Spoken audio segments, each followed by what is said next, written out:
Salut à toutes et à tous et bienvenue pour le récap ciné. On est avec JB évidemment qui est là comme chaque mardi évidemment présent au poste pour nous sortir ses petites anecdotes. Et de l'autre côté nous avons évidemment Vincent et Johan pour l'équipe Allociné. Comment allez-vous messieurs? Ça va très bien.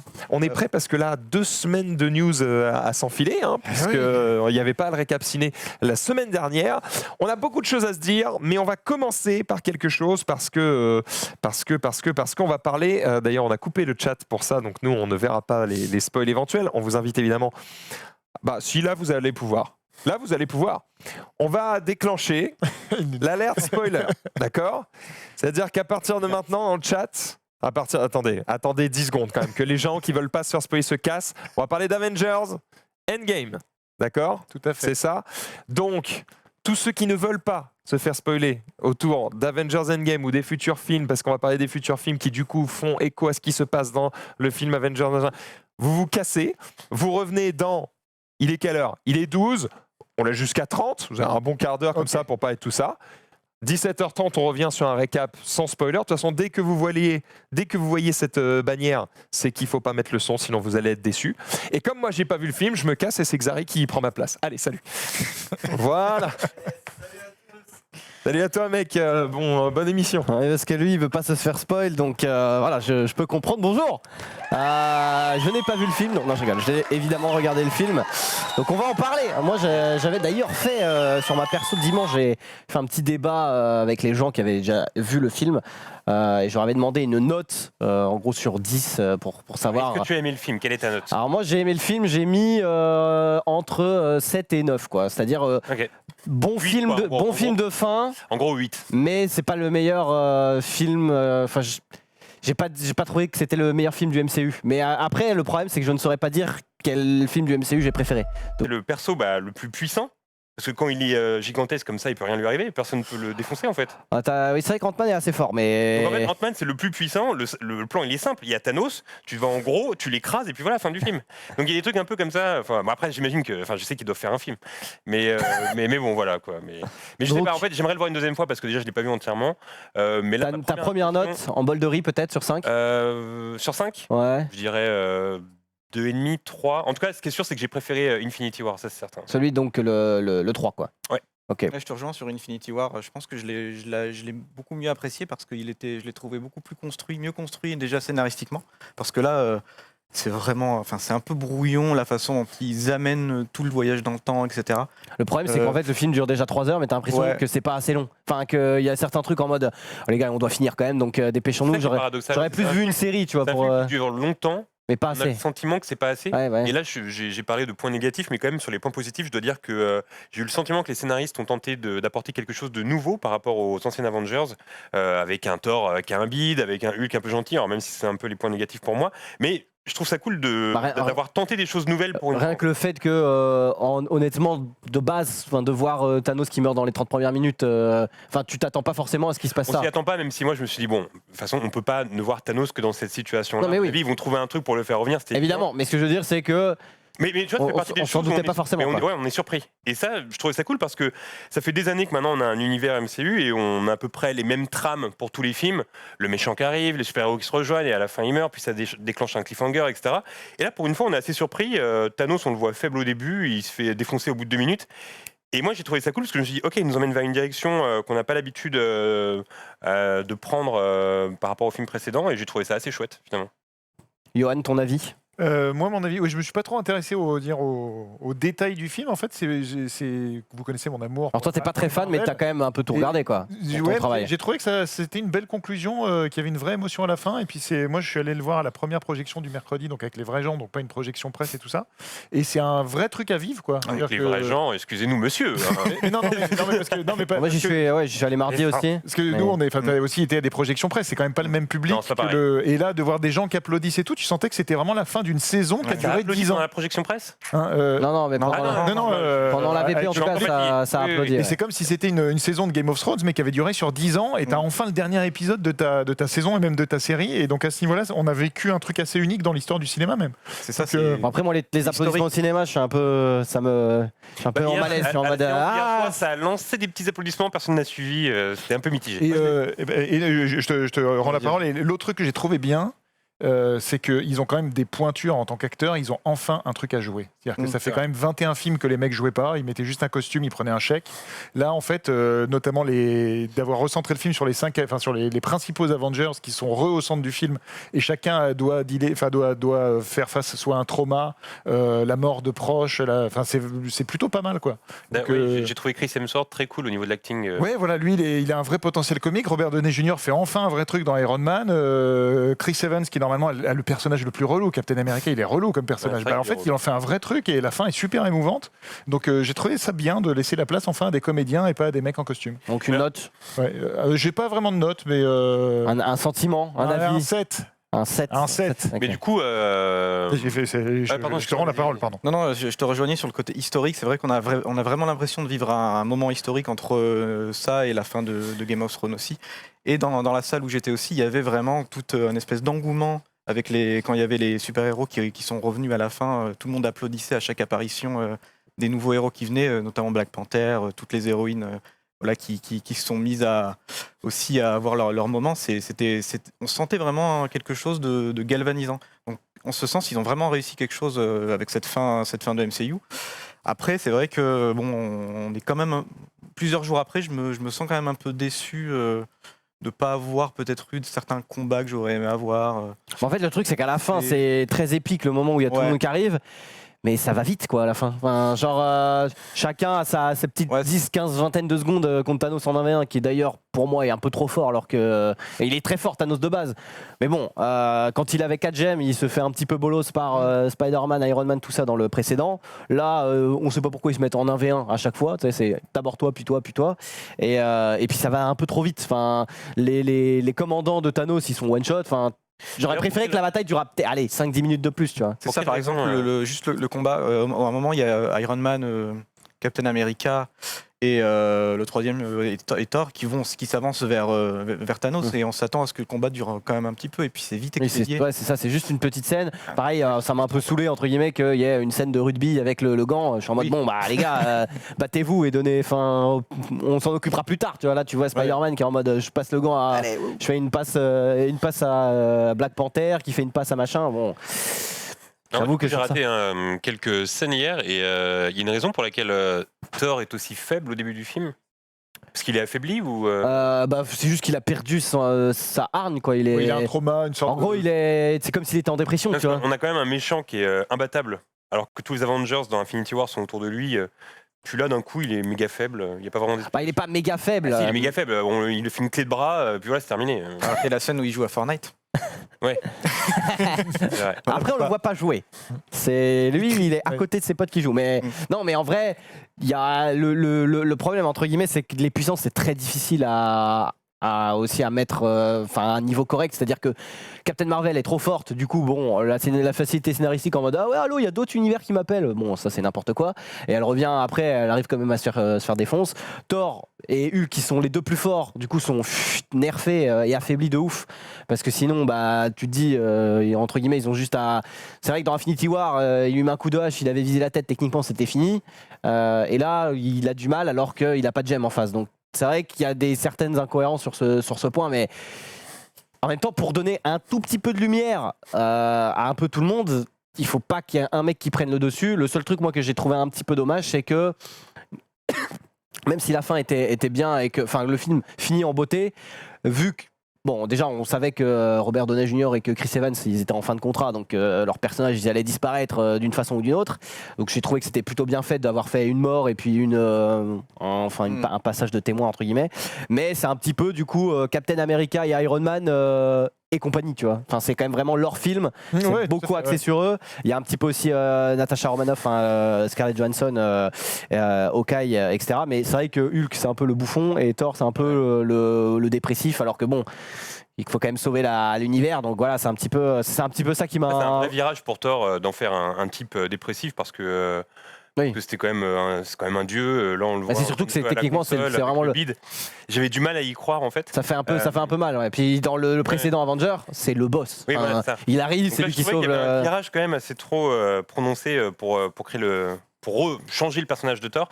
Moi, il y a quelque chose qui m'a plu dans le film et j'aurais aimé vraiment voir plus. C'est l'idée que désormais l'humanité vivait dans un monde réduit de 50%.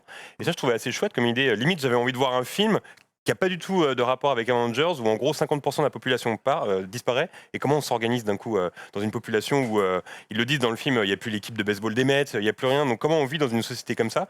Et limite, c'est ce qui m'intéressait le plus. En vrai, il y a dans le film. il y a quelques scènes qui parlent de ça, Scènes. mais Mais, techniquement... mais moi, je trouvais ça assez intéressant en fait de comment on se reconstruit et comment on vit comme ça dans un monde où 50% des gens disparaissent. Et c'était là-dessus que nous qu'on avait terminé Infinity War. J'avais trouvé ça bien.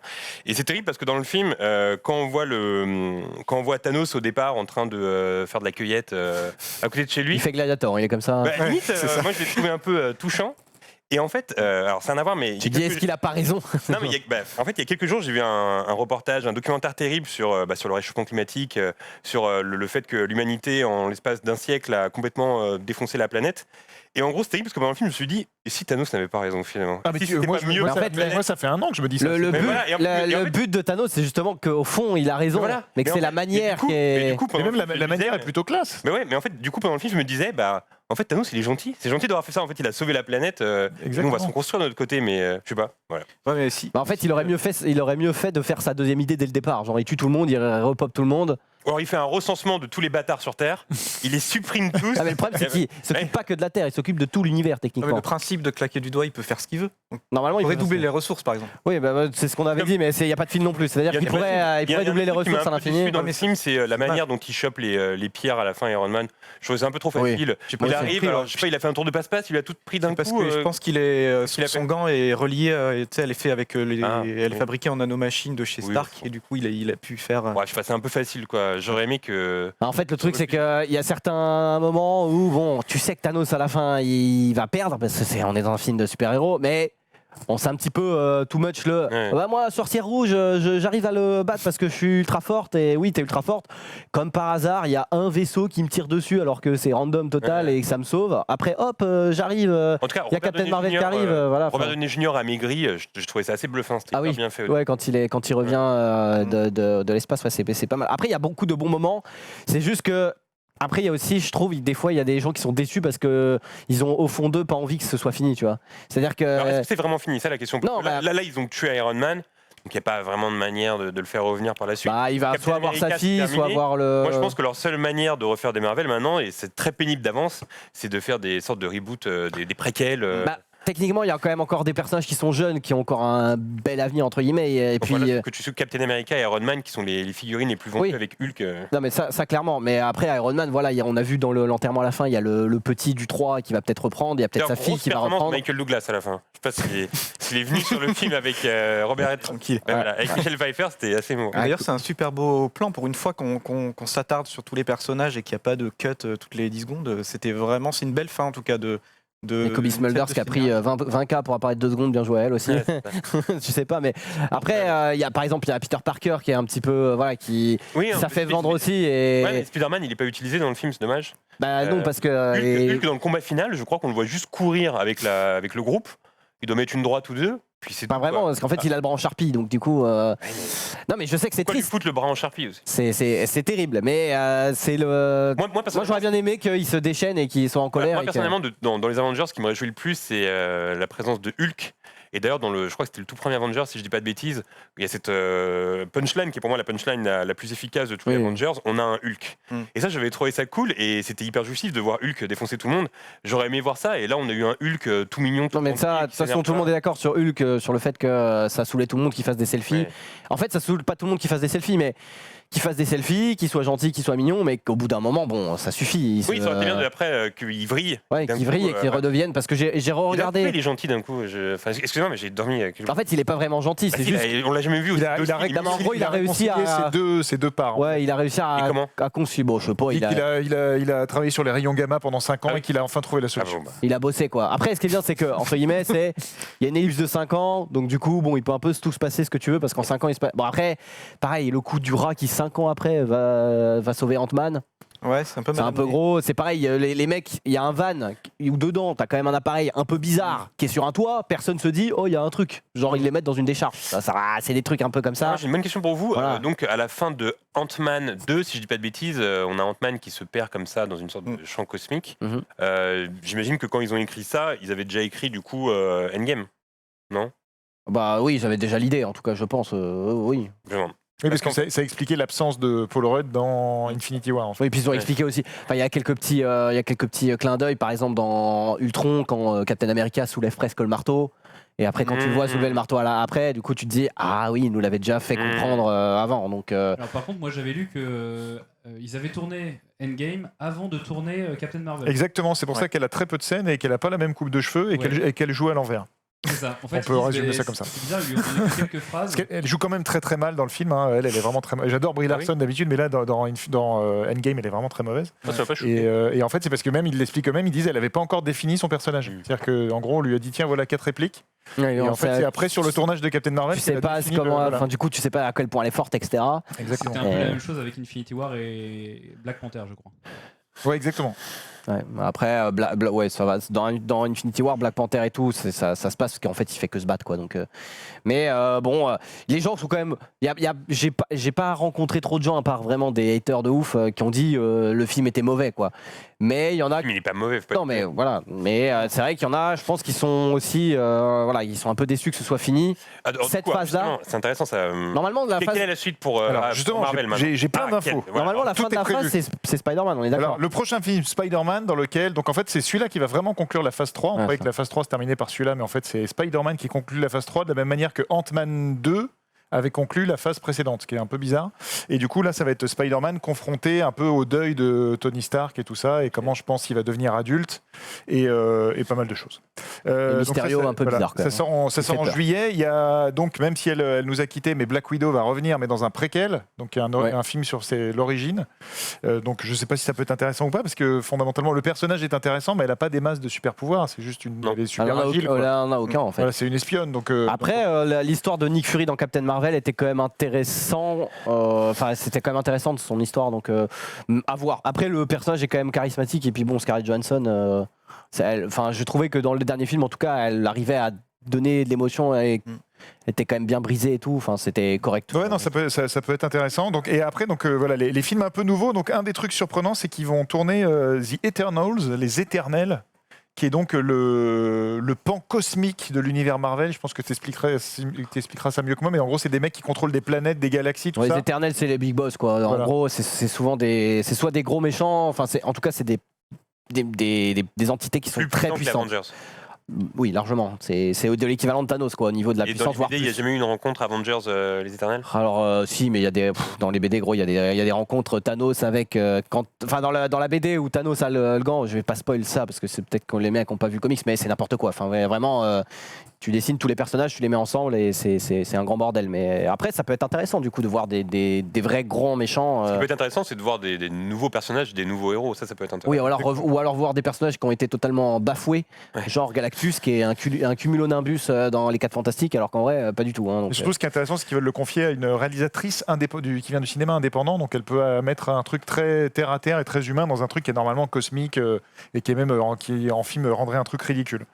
Parmi les autres projets, il y a donc Thor numéro 4 qui a été pitché visiblement donc pas à Chris Hemsworth mais à notre amie Tessa Thompson, puisque c'est Valkyrie qui va reprendre la relève, donc en fait ce sera un Thor au féminin a priori, donc, puisque c'est elle la nouvelle reine d'Asgard. Black Panther numéro 2 qui va se tourner, on ne connaît pas encore trop le sujet ni le méchant, mais a priori ils vont tous revenir, puisque maintenant grâce au contre-snap ils sont revenus. Doctor Strange numéro 2 qui aura peut-être des conséquences liées au fait qu'on a ramené les pierres dans le passé, machin, etc. Que ça a peut-être ouvert des univers parallèles. Lui il est fort, donc lui j'ai hâte de le voir. Donc ça peut être intéressant. Le projet qui était un peu inattendu, c'est les Asgardiens de la galaxie, avec Thor qui donc rejoint l'équipage des branleurs. Ça peut être moi, ça pose un tout petit souci, c'est que Thor est beaucoup trop fort pour l'équipage, quoi. Ouais. J'ai un peu peur d'avoir l'effet que j'appelle mimique entre guillemets, qui est dans les tout premiers comics de X-Men. Il rencontre un mec qui copie les pouvoirs des autres mecs qui ont des pouvoirs, puis du coup il l'intègre à l'équipe et il fait tout. Genre les mecs qui sont à côté, ils font mais gros, j'ai déjà réglé le problème, et j'ai un peu peur que Drax par exemple qui est censé être un peu assez fort dans les comics puisqu'il se tabasse quand même avec Thanos, là il pue la merde entre guillemets. T'as pas des gros mecs bien forts, ils sont forts ensemble, mais Thanos, Thor par défaut est beaucoup plus fort Après, qu'eux, moi, donc j'ai un peu peur. Tout ce que tu dis, Johan, tout ce que je vois. Non, c'est pas fou. Ça fait pas bander, quoi. En fait, j'ai l'impression que maintenant que ça, il y a eu Avengers Endgame, ok, c'est terminé, la parenthèse est terminée. Maintenant, commençons avec de nouveaux zéros. Après ils ont acheté du coup, ils ont racheté X-Men et tout. Donc, Ouais, alors ça sera pour 2000. C'est pas avant 2024. Ils ont annoncé qu'ils allaient les intégrer, donc plutôt peut-être dans une phase numéro 5. Mais dans la phase 4, il y a un dernier personnage, c'est Shang-Chi, qu'on connaît mal, qui est donc un personnage asiatique qui a été créé au moment de la mode du kung-fu. je vais pas te mentir que je ne connais pas. Et donc en fait sa spécialité c'est de faire du kung-fu. Bien Donc, joué. voilà. Et la grosse rumeur, même si c'est pas confirmé, c'est évidemment Young Avengers, puisqu'il y a donc le petit jeune qu'on voit revenir à l'enterrement de Tony Stark, qui était donc le petit gamin d'Iron Man numéro 3. Ouais. Il y a la fille de Hawkeye, on te suggère qu'elle tire très très très bien à l'arc. Et puis il y a la fille d'Ant-Man quand il va la voir, où elle a vachement grandi. Et tu dis, tiens, si tu rassembles tous les gamins, ça peut faire des gamins qui reprennent les pouvoirs de leurs parents. Il y a Naruto là aussi. Alors moi, je suis quand même d'assez loin l'univers super-héros. C'est pas vraiment mon domaine de référence. Est-ce que c'est possible qu'un jour, il y ait une sorte de folie comme ça, une sorte d'accord entre DC et Marvel pour une sorte de réunification de tous les super-héros? Je sais que Il y a déjà eu des comics, oui, où Ouais, il y a. Est-ce que c'est possible en film? Je sais pas, peut-être, mais j'aimerais bien avoir Ça une serait pas mal ça. petite course entre Flash et Vif Argent, c'est toujours plaisant, mais ça arrive en BD. Est-ce que ça arrivera en film? Je sais pas. C'est quand même assez lourd à faire et Ok. Quand Disney mangera d'ici, peut-être.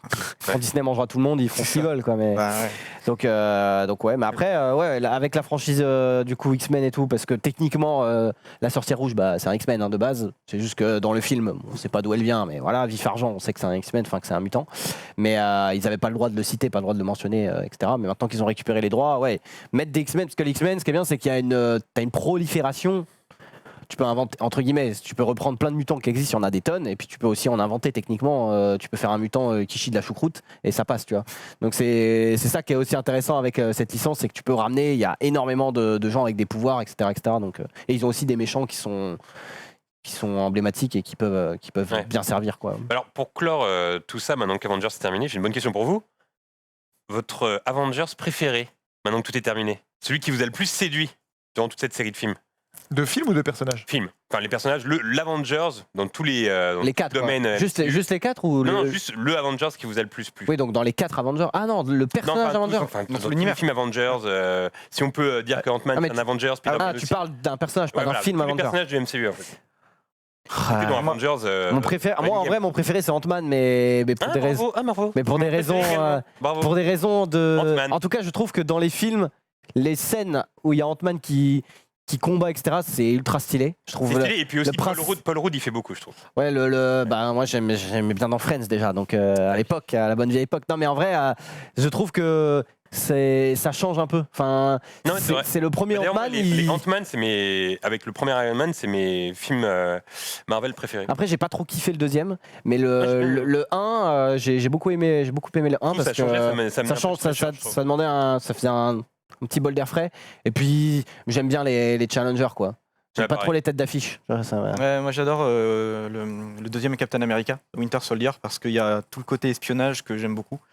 Et il y a vraiment un côté vraiment. J'en vois pas trop dans le film. Hein. Il met 2 coups de balle comme ça, papa, et c'est tout. Ça, c'est dans le dernier Avenger, je dirais. Bah ouais, je dirais Winter Soldier pour le côté espionnage. Ouais. Moi j'aime bien Tante May parce que je suis amoureux de Marisa Tomei. Mais bah, Bravo. c'est pas un Avenger, mais Et, j'ai et je trouve que Tante May, elle a un truc quoi. Mais ouais, c'était pas mal. Mais elle a Bon. le pouvoir de l'amour. Et ben je crois qu'on a fait à peu près le tour. Donc bah, on va enlever la bannière, on va faire revenir Max. Parce que moi je tourne Zach en roue libre juste maintenant. Et bah, merci à tous d'avoir parlé de ce film. Et bah, écoutez, on se retrouve dans 5 ans pour parler peut-être du prochain. Voilà. Yes. Allez, sur ce, bah, Max, je te rends la place. Et du coup, là, on doit combler parce que sinon, c'est un signe Ouais. vide à l'écran. Exactement. On est en galère. il va Du pas coup- revenir. Oui. Oui. T'avais quoi rien à dire. Du coup, Max, qui n'est pas parmi nous. Il est en train d'arriver là, on me Il est en signale train d'arriver. on me signale qu'il arrive. C'est moi, quoi je vais te poser une bonne question. Si tu pouvais prendre un pouvoir des Avengers, tu choisirais lequel? Ah, c'est une bonne question. Ça. Question pour Ouais, combler. salut. Yes, Ah, c'est une bonne Des Avengers, des Avengers. pas plus large. Allez, plus large. On va faire des folies. Moi plus j'aime larges. bien ce professeur Xavier. Fin du spoil, Ouais, fermez ouais, vos ouais. gueules. Le fait de lire dans l'esprit des gens, j'aime Ouais, bien c'est ça. pas mal. J'aime bien ça. Ah, tu vas réfléchir au pouvoir que vous aimeriez avoir. Yes. Toi Voyage dans le temps, je pense. Invisible, moi j'aimerais bien, mais à chaque fois qu'on me dit ça, ça fait pervers. Invisible. Parce que tout le monde pense Oui, ça. c'est genre, Ouais. je vais aller voir des meufs, machin. Enfin, invisible, tu te Bah, perds les voyage dans, murs, le tu vas un temps, peu partout. voyage dans le temps, ça peut être pervers aussi. Hein. Non. Bah, tu fais ce que tu veux à une meuf, tu reviens dans le temps et ça va passer. Je pense que c'est la super force. Tu peux tout défoncer. Ouais, pourquoi pas.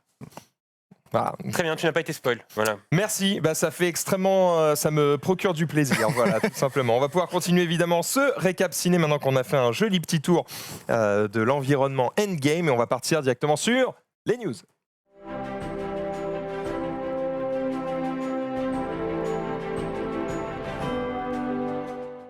Et du coup, on va parler de John Singleton. Ouais, tout à fait. Juste pour terminer sur Avengers, Oui. et je ne spoil pas, non, je ne spoil pas, juste dire quand même, on en parlait juste, on vit quand même un truc assez unique dans l'histoire du cinéma, et en termes de chiffres, je ne sais pas si vous avez vu les derniers chiffres, mais 6e meilleur démarrage de tous les temps pour Avengers en France, c'est-à-dire que pour un film de super-héros, c'est quand même assez rare, et aux US, un premier week-end à 356 millions de dollars. Quel est le Je me premier rends en pas France compte. En France, c'est quoi le premier C'est les ch'tis. Intouchable. Les ch'tis. Je crois que c'était les ch'tis, ouais, exactement. Mais en tout cas, tu vois, les Avengers jusque-là faisaient 4 millions d'entrées. Mm. Et là, en fait, il est déjà à 3 millions dimanche soir. Donc, Pour un c'est- budget de 400 millions. donc c'est quand même assez balèze. Et aux États-Unis, donc c'était le précédent Infinity War qui avait le record à 257. Là, on prévoyait 280 pour celui-là. Et les mecs ont tapé 356. C'est-à-dire que même Star Wars est très très loin et ils sont déjà à $1 milliard en 5 jours. C'est-à-dire que c'est dans l'histoire du cinéma, on n'a jamais vu ça. Donc qu'on aime ou qu'on n'aime pas, c'est quand même historiquement un truc fou. Donc, Et, c'est le film qui a le plus de succès en salle de tous les temps. De tous les temps, en tout cas au démarrage. Après, est-ce qu'il battra Avatar? Ce qu'il faut voir, c'est est-ce qu'il a un Alors, potentiel de, voilà. de Toujours revoyure. Avatar, Qui- le premier Qui toujours sont Avatar. les hommes à battre? Bah, c'est Titanic et Avatar, en gros. Avatar, Donc, combien de milliards Avatar est à 2,8. De 8. Et parce qu'il y avait Tu tout me ce diras, côté, c'est- les gens allaient le revoir, c'est pour s'évader, pour aller sur une autre planète. Est-ce que tu revois Avengers quand t'as le dénouement? Je sais pas. Hmm. Ça va être ça la question. On verra, mais ce sera intéressant de voir Et, s'il arrive à euh, battre les mastodontes Et donc, de juste l'ami pour rappeler Cameron. que tout ceci est quand même le projet d'un mec qui s'appelle Kevin Feige, qui propose en 2008 ce projet fou. Il dit à Disney, donnez-moi 500 millions de dollars, je vais vous faire une série, un truc qui va ressembler à une série sur grand écran, et dans 10 ans, on aura fait 22 films, et ça va cartonner. Les mecs, c'était quand même un vrai Et il pari. l'a fait, quoi. Voilà, il l'a fait, et j'ai trouvé une info assez récemment sur ce monsieur, info très rigolote. Je sais pas si vous vous souvenez du film Vous avez un message avec Tom Hanks J'adore. et Meg Ryan. Et en fait, au moment du tournage de ce film, qui est donc un film où, pour résumer pour ceux qui l'ont pas vu, c'est deux personnes qui se détestent dans la vie, mais qui s'aiment sans le savoir en secret parce qu'ils s'envoient des emails sous pseudo. Et d'ailleurs, c'est un film charnière dans l'histoire d'Internet parce que c'est un des tout premiers films qui parle Voilà, d'Internet. qui parle d'Internet. Et donc à l'époque du tournage, Tom Hanks et Meg Ryan ne connaissent pas Internet, n'ont jamais eu un ordi dans les mains, et on leur donne un assistant de prod pour les former au mail, et le mec s'appelle Kevin Feige.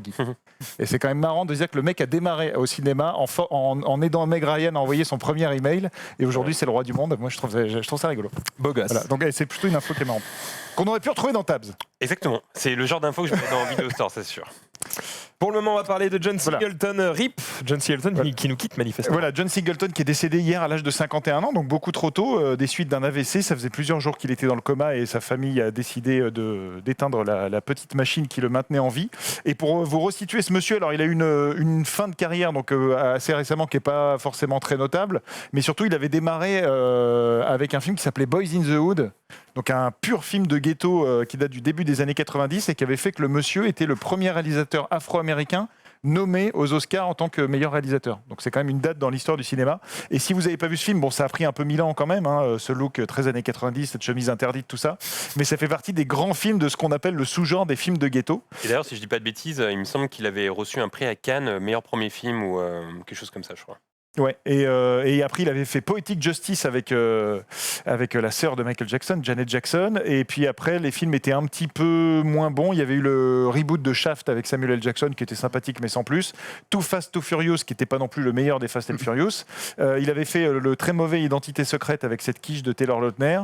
Et après, il s'était orienté vers les séries. Donc voilà, fin de carrière pas top, mais le monsieur a quand même marqué le cinéma. Tige de Taylor Lautner. Il vient de prendre trop cher le loup-garou. Bah ouais, là. c'est vrai. Pah. Et il avait fait récemment une série qui s'appelait Snowfall sur le trafic de drogue à Los Angeles. Mais donc voilà, John Singleton, quand même grand nom, même si il était moins connu des nouvelles générations. Mais pour Quel tous les âge gens qui ont grandi à 51 ans. Pour les gens qui ont grandi avec Boys in the Hood, Jeune. c'était un grand monsieur. Terrible. Très Très bien. Et bien sur cette mauvaise nouvelle, on va enchaîner. Cette fois-ci, on va parler de Fast and Furious 9. Eh ben oui, parce qu'on parlait Mais pas du spin-off. Non, Vraiment le 9. Le 9. Vin Diesel. Et donc, toujours sur les rails, et Vin Diesel, un petit peu jaloux, je pense, du succès de la bande-annonce de Hobbs & Shaw que tout le monde a très hâte de voir. Il a balancé, et donc il fait des lives, comme toujours, sur Facebook, là. Et donc, il a balancé que sa co-star serait John Cena. Donc John Cena, le catcheur qui ressemble un peu à Schwarzenegger jeune époque et qui était Il a juste changé de catcheur. voilà, c'est ça, et qui était le méchant de Bumblebee. Et donc en fait, ça va lui permettre d'effacer Dwayne Johnson, qui donc s'est officiellement vraiment embrouillé avec lui et qui ne sera plus dans aucun Fast and Furious, à part dans les spin-offs. Et entre nous, je sais pas si vous c'est pareil, on a plus envie de voir Hobbs & Shaw que de voir Fast and Furious 9. Clairement, je sais pas si vous avez vu la dernière Vin bande-annonce. Diesel et John Cena, On n'a pas envie de voir ce film. T'as vu la dernière bande-annonce de Hobbs & Shaw? Hobbs & Shaw, elle est incroyable. J'ai absolument envie de voir ce film. C'est vrai, il faut savoir que John Cena, c'est une énorme star aux États-Unis. Hein, donc. Ouais, non mais même ici, les gens le kiffent, tu vois. Non, C'est un mème sur Internet. L'Américain moyen qui vit dans l'Ohio de 17 ans, John Cena, c'est un dieu, quoi. Donc, Ah ouais. ouais. Bon, on verra ce que ça donne dans les salles, tout simplement. Ça sort quand ? Ça sort en 2020, été 2020. La Hobbs & Shaw, été 2019, donc dans quelques D'accord, mois. donc comme ça, Et l'été d'après, tous les ans, on en Fast a and un. Furious, exactement. Ça marche bien, ce sera le film de l'été. Allez, on enchaîne avec Grand Corps Malade qui va faire un film. Oui, alors, enfin un deuxième film, si vous vous souvenez du film Patient, voilà, qui était très chouette, qui était réalisé par Grand Corps Malade et son compère Mehdi Idir, qui donc racontait le quotidien de jeunes dans un hôpital. Et ben en fait, il est en train de tourner son deuxième film qui s'appelle La vie scolaire. Donc il avait balancé un making of, voilà, qu'on est en train de Quotidien voir. de jeunes à l'école. Voilà, à l'école et dans un collège de Seine-Saint-Denis, et qui a l'air très chouette, avec à la fois des acteurs confirmés comme Alban Ivanov notamment ou Zita Enro, et avec plein de petits gamins qu'on va découvrir. Donc ça, c'était un peu une espèce de making-of plan séquence qu'il avait proposé au début du tournage et que je trouve assez fou techniquement, parce que j'arrive toujours pas à voir où est le raccord, ou s'il a fait ça avec un drone ou... Parce qu'en gros, on part du ciel et on arrive sur le plateau de tournage voir une prise. Donc c'est assez fou d'arriver à faire ça. Après, si c'est un drone... Bah faut arriver à le piloter quand même. Ah, il y a eu un cut juste avant, voilà. pas se foirer, quoi. Et en tout cas, on a un extrait sur le site Et justement, on va passer l'extrait après, voilà, qui est très très drôle. qui est excellent. Voilà, et donc là, on peut le mettre plein écran, vous allez voir l'extrait, il est vraiment marrant. Écoutez-moi ce chef-d'œuvre. Hein? Bonjour madame, je vous amène Karl parce qu'il y avait un problème. Genre, c'est quoi, je suis tranquille à ma place, j'écoute le cours normalement. Maintenant, l'autre là, je sais pas comment il s'appelle, il vient, il vole ma gomme. Après, moi, logiquement, comme il vole un truc, moi je pense aux 4 couleurs. Maintenant, le prof fait quoi? Il me regarde et commence à me dire, ouais, dans tous les cas, tu fais tout le temps n'importe quoi. Après, moi je dis, je l'ai rien fait, il m'a volé ma gomme. Après, le matin, il commence à me dire, ouais, dans tous les cas, tu fais jamais rien, toi, tu fais jamais de bêtises, t'es élève modèle. Après, moi je lui dis, c'est pas normal, il me crie dessus parce que dans l'histoire, c'est moi la victime, c'est pas l'autre là. Après, moi je lui dis, tout le temps, lui. Oh, ça m'énerve. Juste pour une histoire de gomme, j'ai rien fait, il me crie dessus. C'est pas vrai, il me vire, c'est pas normal, les trucs comme ça, c'est pas normal. Moi j'en ai marre, moi. Cool. Comment vous me regardez comme ça? T'as fini? Oui. T'es sûr? Oui. Alors sors, s'il te plaît, on est en réunion. On s'occupe de toi tout à l'heure, d'accord? Ok. Oh la vache. Ça sort le 28 août au cinéma et ça a l'air plutôt chouette si tous les gamins sont comme ce petit là. Ça risque d'être prometteur. Ça va être plutôt rigolo. Ça risque d'être prometteur. Allez, on va parler d'une autre grande série qui n'en finit plus, n'en finira sans doute jamais. On part en Angleterre, on va parler de James Bond. Et oui, En 25. James Bond. Logo de James Bond, regardez, paf, ce magnifique logo. Bon, ils ont pas réinventé grand-chose. Le tournage est en cours, donc Daniel Craig évidemment revient et le réalisateur Kari, putain, je sais jamais dire son nom, Kari Joji Fukunaga, qui avait notamment fait la saison 1 de True Detective. Et un autre film très bien qui s'appelait Sin Nombre, qui a donc posté le premier clap de tournage. Et après, il y a évidemment, comme toujours, des photos qui ont été volées. Le tournage a lieu en ce moment même à la Jamaïque. On découvre la nouvelle voiture de James. Oh, le bordel pour mettre les caméras. Et oui. En même temps, voilà, ça montre un peu une scène qui va être très glamour à l'écran. Comment tu la tournes, c'est relou. Et donc, il retrouve notamment Jeffrey Wright, qui était l'un de ses compères de tous les précédents épisodes. Et la semaine dernière, ils ont donc fait une conférence de presse depuis la villa GoldenEye en Jamaïque, donc la villa de Ian Fleming, pour un peu annoncer officiellement le début du tournage et le cast. Donc cast dans lequel on retrouve, je vais vous le faire, dans l'ordre, Daniel Craig, qu'on ne présente plus, Ouais. Naomi Harris qui reprendra son rôle de Moneypenny, Ralph Fiennes qui revient dans le rôle de M. Ben Whishaw aussi qui sera toujours Q. Jeffrey Wright qu'on vient de voir qui est donc le compère de James Bond mais à la CIA qui s'appelle Felix Leiter, Rory Kinnear qui fait partie du MI6 donc qui est un allié, et le retour assez surprenant de Léa Seydoux qui revient, qui reprend son rôle. J'ai oublié le nom de son personnage. C'est Madeleine Swan. Madeleine Swan, voilà, on aime bien. Elle vieillit bien.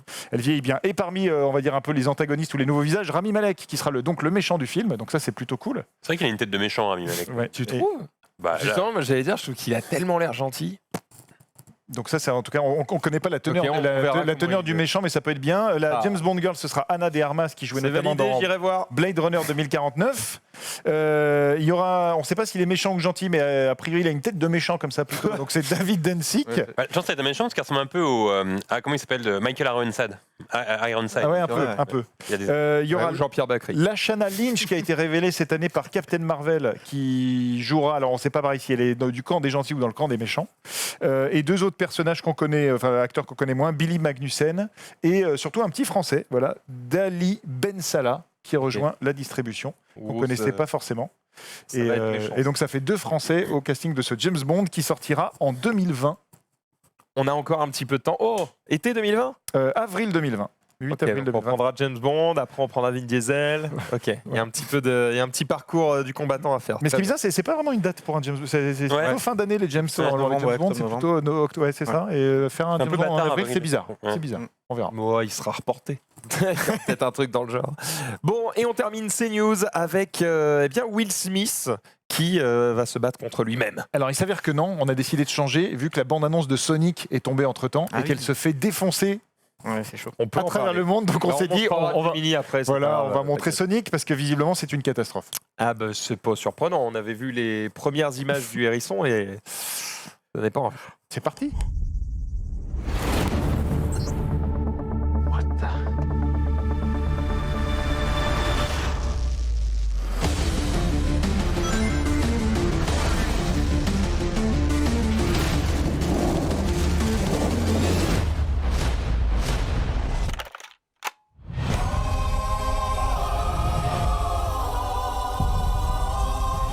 Gotta go fast.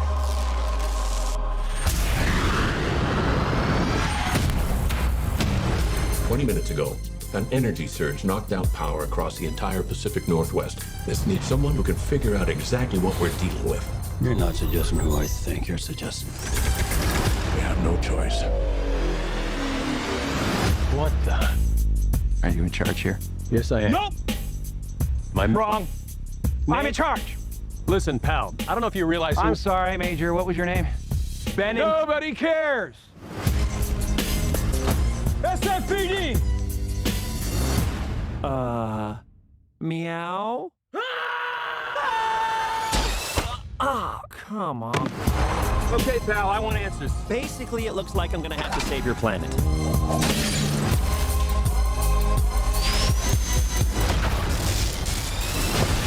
Oh, is that all you got? No, but thank you for asking. Uh-oh.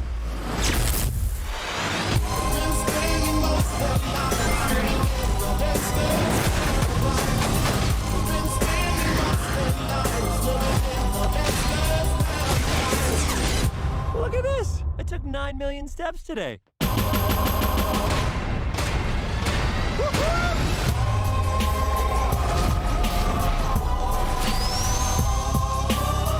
Stay in there and be quiet. How much longer? I can't breathe in here.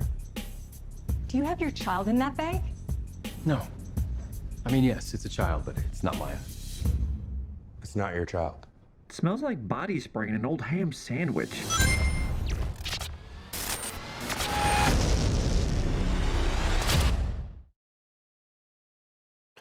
Bah, moi, je dois dire que je partage pas vraiment J'ai pas la. trouvé ça si nul. Bah, en fait, moi, je partage pas vraiment la hate qu'il y a sur Twitter sur ce film. Déjà parce que j'attends rien de ce film. C'est pas un film où je me dis waouh, putain, je l'attends depuis 1000 ans ce film. J'allais le voir par curiosité parce que j'ai signé le jeu sur Mega Drive quand j'étais petit. Voilà, j'attends rien de ce film. Moi, je trouve que c'est toujours un plaisir de voir Jim Carrey à l'écran, surtout dans un rôle qui lui permet de faire des grimaces. C'était devenu assez rare ces derniers temps. Donc, j'aurais le voir par curiosité. Et si c'est nul, bah c'est nul. Si c'est bien, c'est bien. C'est vraiment le genre de film pour moi où Il n'y a pas de risque. Il n'y a pas de risque, en fait, on y va comme ça. Le pire que tu risques, c'est d'être surpris, quoi. Exactement. Donc finalement, pourquoi pas. Après, je rejoins Johan qui, à mon avis, doit trouver le design du Sonic très moyen. C'est surtout que je me dis que Dora l'exploratrice qui s'était fait laminer, ça a l'air vachement proche du chef-d'œuvre à côté. Après, quand même. Ouais. Pas loin. Et il s'était fait. Ah ouais, Dora l'exploratrice, Ah ouais, il a ouais. pris un bad buzz. Ah ouais. Ah, j'avais pas vu. Ok. Mais Pourtant, moi- ça avait pas l'air nul non plus. Bah non. Les gens sont méchants. Les gens sont méchants. Détective Pikachu aussi se prend un peu un bad buzz et Ah bon il a l'air beaucoup mieux.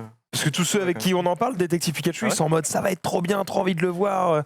Meilleur film adaptation de jeux vidéo de tous les temps. Ça rageait pas mal dans le design des Pokémon, tout ça. Au tout début, parce qu'ils ont des poils, mais au bout d'un moment, les gens sont passés outre. Enfin, j'ai l'impression que les gens râlent pas trop sur Détective Pikachu. Mais là, tu vois, sur le Sonic.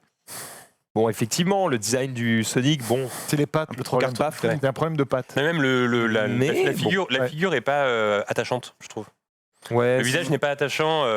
il est pas manque, forcément il beau. manque de joues, quoi. C'est vrai qu'il y avait des comparaisons sur Twitter où on voyait une image de Pikachu et une image de Sonic à côté.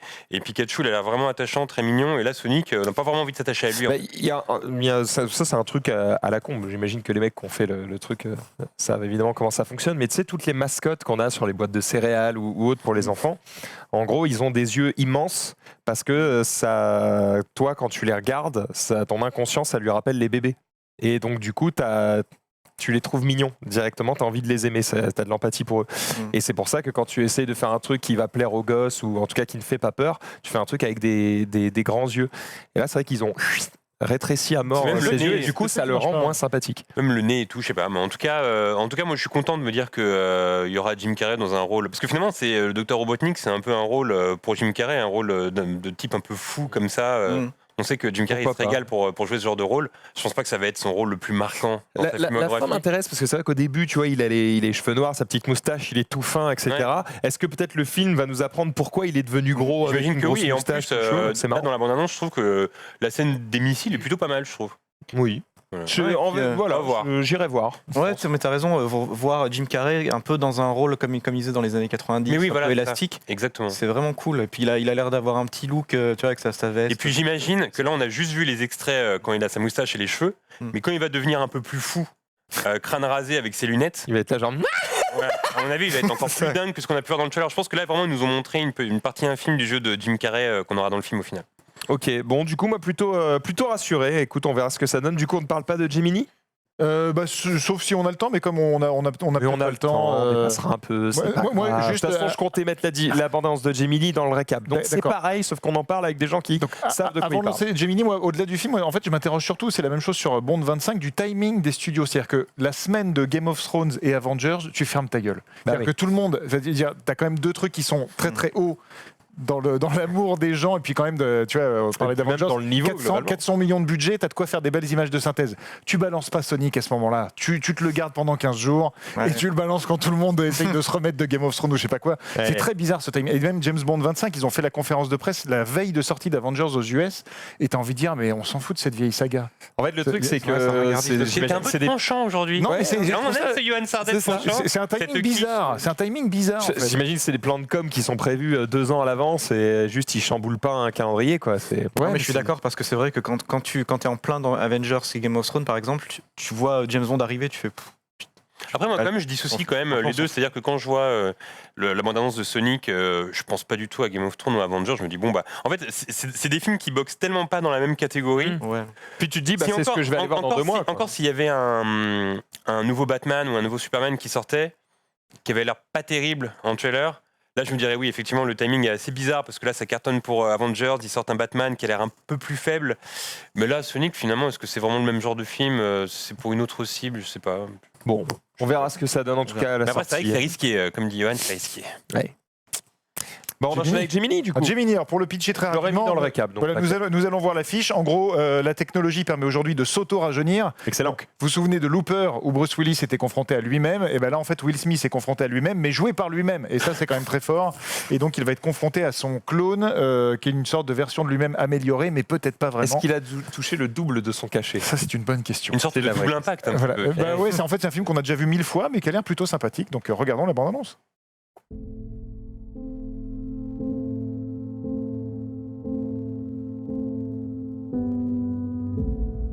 Tell me something. Why is it so hard for you to kill this man? He knew every move of mine before I made it. I'd have him right there to take the shot. I wanna be forever young. And he'd be gone, like a ghost. Do you really wanna live forever? Who is he?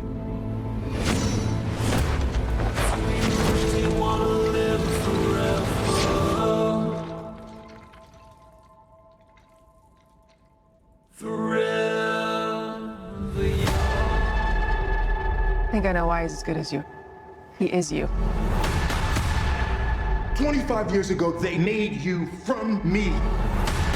They chose me because there's never been anybody like me. We have to end this right now. You have all of his gifts without his pain. You made a person out of another person. Then you sent me to kill him. You made a choice to do this to me. This thing that you're struggling with, it's fear. Embrace it and then overcome it. Of all the people in the world to come after me, why would he send you?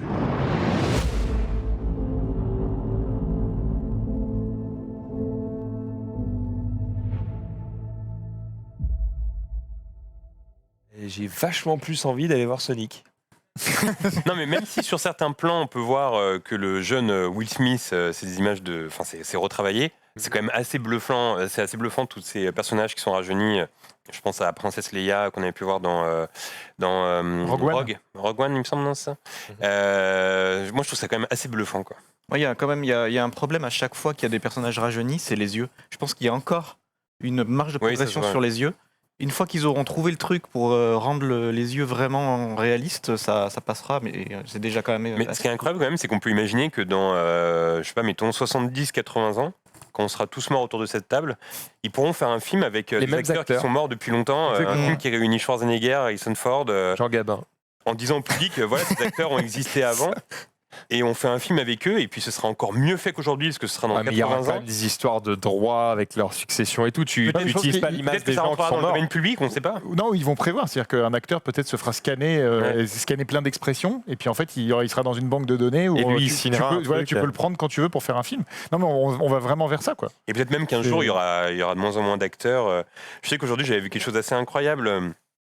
Ou maintenant, enfin ça fait quelques temps que ça dure, mais il y a des influenceurs et influenceuses en images de synthèse sur Instagram. C'est-à-dire que c'est des images de synthèse, des personnages créés, inventés, qui ont des comptes Instagram et qui se prennent en photo dans leur vie de tous les jours en disant voilà, là je viens de manger ça, mais tout est inventé en fait. Et ils ont comme 300, 400 000, 500 000 abonnés, et ces abonnés suivent une image de synthèse en fait. Donc c'est assez incroyable. Ils le savent ou pas ? Bien sûr qu'ils le savent. Tu peux le voir. C'est pas un secret que... Aujourd'hui, il y a des agences de pub qui font appel à ces mêmes... Du coup, ces influenceurs ont un pouvoir, et maintenant des agences de pub font appel à eux pour créer des pubs, en fait, pour faire des pubs. C'est-à-dire qu'au lieu de prendre des mannequins, au lieu de prendre des acteurs, ils prennent ces personnages créés de toutes pièces pour représenter leur marque. Qui doit coûter moins cher en plus. Qui doit coûter bien évidemment moins cher. Si vous ne l'avez pas vu, je parle au chat et à la jeune génération, le film n'est pas totalement réussi, mais l'auteur de Truman Show a fait un film qui s'appelait Simone, et qui racontait l'histoire avec Al Pacino et l'histoire de la première actrice virtuelle. C'est-à-dire qu'elle est actrice, c'est la plus grande star du monde et elle n'existe pas. Et le pitch était assez intéressant et ça avait juste 20 ans d'avance sur ce qu'on commence à vivre aujourd'hui. Et par contre, moi, ce que je trouve intéressant pour les acteurs, parce que les acteurs craignaient est-ce qu'un jour on sera remplacé, machin. Aujourd'hui, un acteur peut se jouer lui-même à plusieurs périodes de sa vie.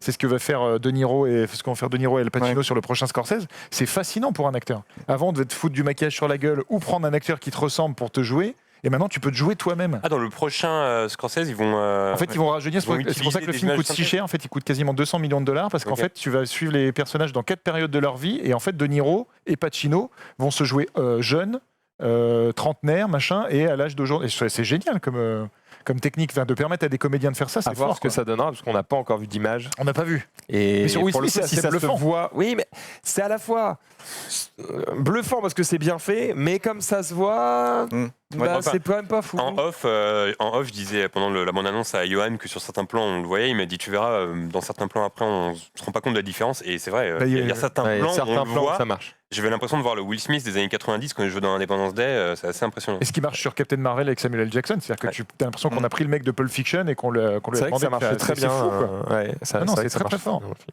Bon les amis, on continue quand même parce qu'on a plein de choses à se dire. On va enchaîner avec la chronique de JB, Tales from the Click, c'est parti.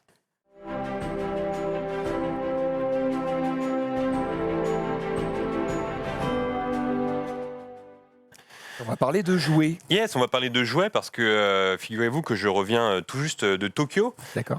J'ai passé une semaine là-bas. Warner Bros m'a envoyé pour aller voir justement Détective Pikachu.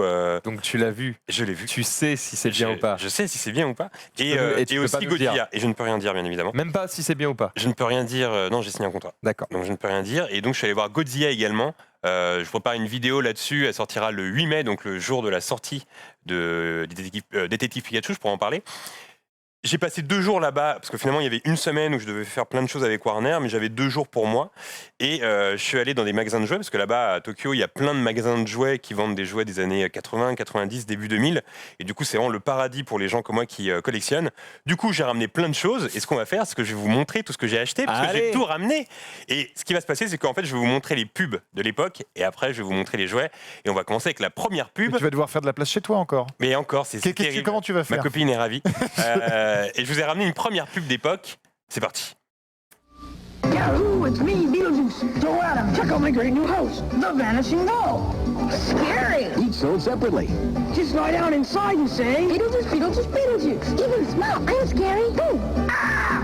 Now back to normal. Beetlejuice. Like it? Makes my head spin. Speaking of spins, let's take one of my awesome Phantom Flyer. A real scare on wheels. Great for on the ground or in the air frights. Pop wheelies. Ah! Give old Toe a lift. Am I the ghost with the most or what?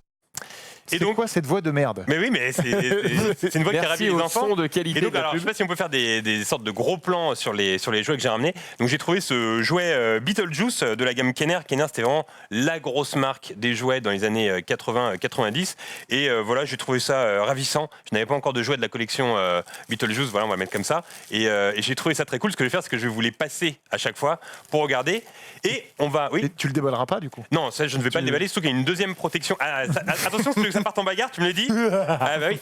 Et oui, non, bien évidemment, je ne les déballe pas, même si la tentation est grande. Et d'ailleurs, la dernière fois, je me posais une question. Est-ce qu'à la fin de ma vie, je les déballerai? Quand j'aurai 75, 80 ans. Parce que c'est très tentant de les déballer quand même. En ayant acheté ça, bon voilà, t'as ce côté vraiment nostalgie. T'es au courant que c'est absolument... C'est chum as fuck. Non, c'est cool. Moi, je trouve ça très cool. D'ailleurs, sur le chat, s'il y en a certains comme vous qui collectionnent, j'imagine qu'il y en a beaucoup, des jouets, même d'aujourd'hui, même d'époque, est-ce qu'il faut les déballer, oui ou non? C'est la grande question. Bah, ça dépend. Est-ce que tu comptes les revendre? Non, je sais pas. Peut-être un jour. En fait, toute la question est là. Si tu comptes les revendre, il faut pas les déballer parce que ça triple, double, quadruple leur valeur. Je sais pas. Et si tu comptes les garder toute ta vie, bah autant les déballer. C'est comme m'acheter des verres en cristal et ne jamais les utiliser. C'est Et c'est pas de me chauffer pour le déballer. Je ne le déballerai pas, bien évidemment. Si tu veux pas le vendre, il n'y a pas d'intérêt de les garder emballés. Très bien. On enchaîne sur un deuxième jouet que j'ai ramené de Tokyo. C'est parti. Mr. Freeze launches a shivering shockwave, but heat scan Batman's thermal sensors make Freeze sweat. And now the blazing Bat Hammer lights up the night, ready for the final fight, sending the frozen fiend to a massive meltdown. Batman and Robin, figures and vehicles each sold separately, batteries not. Alors dans une boutique, j'ai vraiment pas prévu d'acheter cette merde, mais j'ai vu une figurine qui coûtait seulement 19 €. 19 €, c'est rien. On se souvient tous de Batman et Robin qui a été un gros flop, n'est-ce pas? C'est un navet, je pense qu'on est tous d'accord. Naze à chier, ouais. Mais je suis tombé là-dessus. Cette boîte de Mr. Freeze. Mr. Freeze, donc Arnold Schwarzenegger quand même. Je me suis dit, c'est génial. Et en plus, quand on l'ouvre, c'est comme le film, c'est un vrai navet, c'est très mal fait. Voilà, c'est vraiment dégueulasse. enfer. Il est vraiment très mal fait. Je sais même pas si on reconnaît la tête de Schwarzy, un petit peu comme ça de profil. Mais voilà, 19 €, je me suis dit, c'est Schwarzy, c'est cool. Mais c'est surtout que. Pourquoi pas l'acheter? On est d'accord qu'il y a clairement mensonge. Excuse-moi, je remets sur la zénithale. Le mensonge est total. C'est-à-dire que là, tu regardes l'image et très badass. Ouais, c'est très stylé. Et soudain, Ouais, effectivement. Le mensonge est total. C'est pas ouf. En plus, je sais pas, ils ont fait une sorte de culotte rose au milieu. Là, c'est un peu un délire. Ah, c'est mais bon, je me suis dit quand même pour le fun, 19€. Ça s'achète à 19€, ça ou pas? Non. Oh oui, si. Oui, moi, tu te souviens, à notre étage, j'ai le Georges Clooney de ce film-là, Grandeur Nature. Mais oui, c'est vrai. Mais oui, moi j'ai le Batman Grandeur Nature. Là. C'est encore plus difficile à placer. Franchement, il ressemble plus à un mélange de Hulk et Thanos que Schwarzy. Il est pas mal. Pendant que je vous le passe, on va pouvoir enchaîner sur le prochain jouet. Ah mais attends. I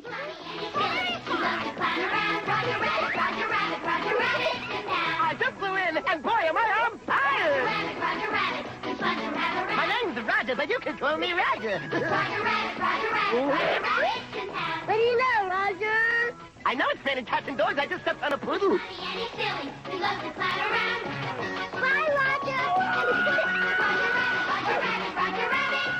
Roger Rabbit and Talking Roger Rabbit, sold separately. Alors, ce n'est pas la peluche que j'ai achetée, mais j'ai trouvé une figurine très cool, à savoir le personnage d'Eddie Valiant. Ah, cool. Mais oui, très cool. En fait, c'est vraiment peut-être ma pièce préférée que j'ai trouvée là-bas.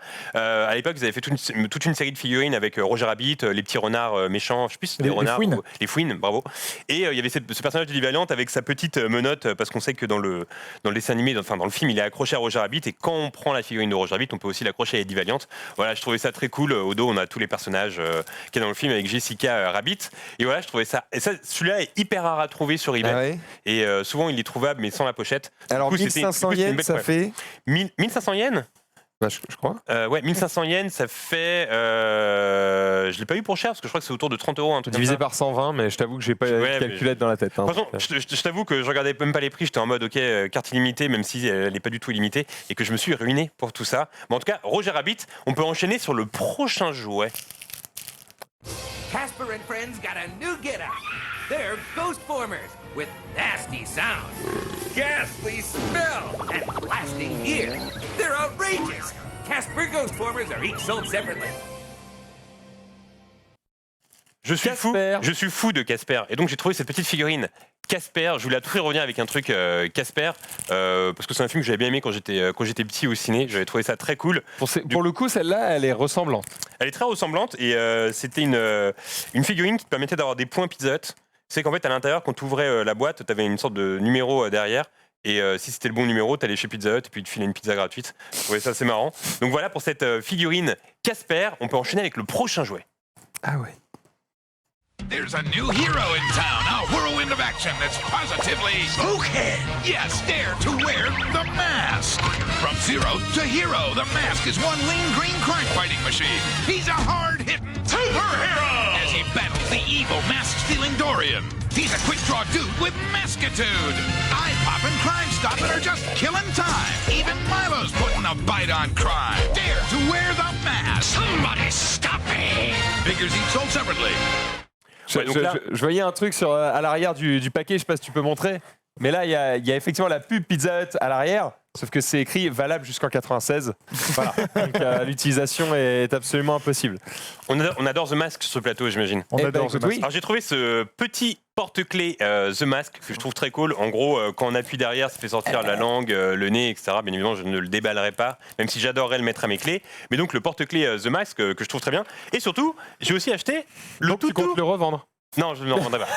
J'ai acheté le toutou dans le film quand on emmenait le toutou, mais le masque, c'est une de mes scènes préférées. Et en plus, le toutou, c'est un de mes personnages préférés dans The Mask. Donc, j'étais obligé d'acheter cette figurine du chien dans The Mask. Il est bien voilà. Il est très bien fait et c'est un vrai plaisir. Et toute cette gamme de jouets The Mask, elle est vraiment cool. Encore une fois, c'est Kenner. Et Kenner, c'était un peu les meilleurs jouets dans les années 80. C'était abîmé comme ça quand tu l'as acheté? C'était pas abîmé, mais j'ai tellement acheté de trucs que dans l'avion, ça m'a complètement défoncé. Ah, t'es déçu du coup? Ah, j'étais un peu déçu, je te cache pas. On va pouvoir enchaîner avec le prochain jouet parce que ça n'en finit plus. Like two garbage pail kids. The manufacturer won't release sales figures, but so many youngsters have become so obsessed that the cards have been banned by some school principals, from the West Coast to the East. Simply. Alors, ce que je vous ai montré, c'était les Garbage Pail Kids. En gros, c'était les crados. Alors ça, c'est vraiment la génération 80. À l'époque, les crados, c'était... en fait, à la base, il y avait des jouets et des poupées qui s'appelaient Garbage Pail Kids aux États-Unis. C'était des poupées très gentilles. Et un jour, ils ont repris ça. Enfin, des mecs ont repris ça et en ont fait des personnages vraiment dégueulasses avec de la morve-au-nez, etc. Ils ont fait des jeux de mots avec leur nom. Les Garbage. Et en gros, ça a créé la polémique en France. Le commandant Cousteau avait même écrit une lettre en disant il faut interdire les crados en France parce que ça va polluer l'esprit de nos enfants. C'était la même chose aux États-Unis. Les cartes étaient interdites dans certains États. Et voilà. Et moi, j'ai acheté donc là-bas une des figurines où on peut voir un des personnages clés des crados avec sa morve-au-nez. En gros, on appuie sur un bouton et elle sort de voilà, là, c'est mieux. Elle sort de la poubelle. Donc c'est assez marrant. Et j'ai également acheté cette image en 3D. Alors là, on voit pas vraiment, mais une sorte de relief, c'est comme une sorte de tableau d'un des personnages cultes de Garbage Pail Kids. Je sais pas, vous j'imagine que vous avez connu la génération. Moi, j'adorais Gudule Pustule. Ben voilà, Dudule Pustule. Et en gros, l'idée, c'est de faire des jeux de mots avec des prénoms et d'en faire des personnages dégueulasses. Et j'avais trouvé ça très cool. Ils ont essayé de remettre au goût du jour les crados il y a pas longtemps, mais ça n'a pas trop marché. C'est vraiment un truc de génération. Et moi, j'avais trouvé ça très bien. Et voilà, les crados, c'est vraiment un vrai souvenir d'enfance. On enchaîne avec le jouet suivant. Disney's DuckTales will return after these messages. Now relive the magical adventures of the movie Willow with these amazing characters that bring the story to life. There's the heroic swordsman Mad Mardigan. Oh, and this war for you? The evil sorceress Bab Morda. The dreaded General Cave. I'll crush the rebels! And brave Willow himself. The epic battles, good versus evil. You can bring the magic of Willow home with collectible figures, vehicles, and accessories, each sold separately. Willow, the magic lies within. Alors comme le disait Johan en off, effectivement c'est assez surprenant de savoir qu'il existait des jouets Willow, même moi je l'ignorais il y a quelques temps, et donc j'ai trouvé cette figurine Willow que je trouve très cool. En gros c'est le méchant du film, je crois que dans le film il y a la fille qui prend son masque à un moment donné, qui se met sous le personnage. J'aurais aimé Val Kilmer, j'aurais aimé Willow, mais il y avait seulement celui-là qui était disponible, et rien que pour le design de la boîte, tout ça, voilà, je trouvais ça vraiment cool, donc ça manquait à ma collection, une figurine Willow, c'est toujours un plaisir. Je vais vous la passer, et pendant ce temps on va pouvoir passer à l'autre jouet, je crois que c'est l'avant-dernier, le dernier je crois. These steel-jawed beasts have a hunger for destruction. Can they be stopped by the ultimate galactic hunter? Predator! The battle is on. Aliens versus Predator, the hunter against the beast. An alien killer crab attacks, but the Predator crack tusk fires shoulder-mount missiles, and Predator Scavenge attacks with a double-barreled bola, each sold separately. Will the Predator win the battle against the evil aliens? Aliens versus Predator! Now get a special 2-pack with an exclusive Dark Horse comic. Bah, donc la dernière image que vous venez de voir, c'est tout simplement celle-là. Ça voilà, je pouvais pas résister. C'est l'Alien et le Predator en même temps. C'est des jeux qui datent des années 90. Et voilà, je trouve ça magnifique. J'avais déjà une gamme de collection Alien, mais pas Predator. Et voilà, je vais vous mettre, je vais reculer un petit peu. Et je fais le panneau. Hein, il fait le panneau, bravo. Et donc voilà, je trouve que la boîte défonce. Je trouve que les personnages sont vraiment bien faits. Ça pue les années 90, ce jeu, et je trouve ça très cool. Je vais vous le passer. À côté de ça, j'ai acheté des petits trucs. Tu peux en passer en grand écran, Iso, si tu veux. J'avais trouvé ce petit porte-clés Chucky que je trouvais, je trouvais assez marrant. Voilà. Donc celui-là, pour le coup, je vais l'utiliser. Petit porte-clés Chucky de l'époque. J'avais trouvé ce petit toutou qu'on peut voir. On va faire le point, voilà, comme ça ici. Voilà, j'avais trouvé ce petit toutou qu'on a dans Liver Company, et en fait il manquait une roue sur le côté. Du coup le mec m'a dit vas-y, prends-le cadeau, donc c'était assez cool. Il m'a filé ce petit toutou. Je sais pas si vous avez déjà vu Oliver et Company, mais voilà, je le trouve vraiment bien, c'est marrant à poser sur un bureau. J'ai également acheté toutes ces cartes Tops. Alors les cartes Tops, c'était un truc assez cool dans les années 80. En gros, à l'intérieur il y a un chewing-gum, donc si là on veut bouffer le chewing-gum, on peut à l'intérieur. Et donc c'est des images des films. Là on a la petite boutique des horreurs, on a Predator, Freddy, Fright Night et plein d'autres cartes. J'ai également acheté des... Putain, il a acheté 1 milliard de trucs. Mais non, mais voilà, des stickers géants Garbage Pail Kids aussi, ça c'était assez cool. Et j'ai acheté, parce que là c'est beaucoup de trucs américains que j'ai trouvé à Tokyo, mais quand même des trucs japonais. Là ce sont des magazines de presse d'époque. Alors Johan, toi tu dois avoir... Enfin, je pense que tu as connu ça, parce qu'à l'époque où il n'y avait pas Internet... Attends. C'est un anus, ça. Comment? C'est une tête d'agneau. C'est une tête de cul, on peut appeler ça comme ça. Oui, C'est concrètement effectivement. Oui, car à l'époque, quand un film sortait, il n'y avait pas Internet, surtout à l'époque du premier Indiana Jones. Et en fait, les journalistes recevaient des cahiers de presse où il y avait plein d'informations à l'intérieur, la filmographie des acteurs, leur âge, etc. Et c'était une manière pour eux d'écrire leur article après, parce qu'aujourd'hui, on peut se renseigner sur Internet. C'est toujours le cas. C'est toujours le cas. Quand Les tu cahiers de vas presse, dans on en des trucs, reçoit, oui, mais ils sont moins complets. Là, c'est vraiment un cahier d'à peu près 30 pages. Ah oui. J'ai pris celui des aventuriers de l'Arche perdue, j'ai pris celui de Sudden Impact avec Clint Eastwood, donc Dirty Harry, et j'ai pris un Rocky 3, tout ça écrit en japonais. C'est très cool, je vais vous l'ouvrir pour que vous voyez un peu ce qu'il y a à l'intérieur. En gros... Ça coûte à peu près 15 euros ce que j'ai dans les mains. Voilà, en gros, il y a les images de films et tout est écrit en japonais. Donc, il y a la filmographie des acteurs, il y a des belles images. Non, ça coûte rien. Frère, et donc voilà, 2,50 €. C'est assez cool. Qu'est-ce que j'ai acheté encore? Alors là, on s'éloigne un peu du domaine film, mais j'ai acheté le tout premier manga Olive et Tom, parce que j'étais fan quand j'étais petit, et un manga aussi de Chevalier du Zodiac, parce que au Japon, vaut mieux acheter ça quand même. On se le cache pas. Et la dernière chose que j'ai acheté, c'est ce sublime poster, double poster, Sylvester Stallone et 2001 des Goonies, donc que je vais encadrer dans ma chambre, dans mon bureau. Et donc voilà pour tous ces petits achats. En gros, c'était une manière de parler des jouets issus des films dans les années 80-90. Je me suis régalé. Je sais pas où est-ce que je vais pouvoir mettre tout ça, mais c'est un vrai plaisir d'acheter tout ça. Faut vraiment que je me calme et que j'arrête parce que je suis quand même une personne d'un âge certain. Donc il est temps d'arrêter. Il n'y a pas d'âge pour satisfaire son esprit d'enfant. Voilà. Est-ce que tout ça t'a donné le sourire? Ça m'a donné le sourire, surtout que j'étais avec mon pote Guillaume, que vous pouvez voir dans le Vidéo Store. Et en fait, quand on était dans la boutique, c'était un peu pas la compétition, mais comme on a un peu les mêmes goûts, c'était genre, regarde, j'ai trouvé ça. Lui, il a trouvé une sorte de vinyle Retour à le futur. J'étais un peu deg, mais c'est trop cool. C'est comme si on retombait en enfance et qu'on voyait des jouets qu'on n'avait pas eu forcément l'occasion d'avoir quand on était petit parce que nos parents nous l'achetaient pas ou quoi. Et puis là, voilà, c'est une manière de retrouver tout ça. Voilà, c'est cool. Si ça t'a donné le sourire, c'est que c'était une bonne idée, tout simplement. Voilà. On va terminer avec un petit extrait du Vidéo Store que tu as tourné avec nos confrères de Wankill Studio, L'Inquiétera. Oh non, pas eux. C'est qui encore ça? C'est Bruno et Jean-Michel, ils sont insupportables. Pourquoi? Tu vas voir. Alors, ça va pauvre type? Ok, vas-y, viens, je te défonce, vas-y, viens. Hop, du calme. J'ai pas envie de me battre avec un mortel. Ouais, et puis c'est pas digne de super-héros. Comment ça, les super-héros? Ton pote, il est pas au courant? Les mecs, ils se prennent pour des super-héros parce qu'ils ont eu un article pourri dans Calvados Magazine. Un magazine très respecté en Normandie. En Normandie, et seulement en Normandie, bien sûr. Bah oui. Pour voir la suite, eh bien, ce sera sur la chaîne de notre ami JB, Tales from the Click. Voilà, vous le savez. Allez vous abonner et suivre tout ça. On va enchaîner avec la chronique suivante qui n'est autre que le Top Flop.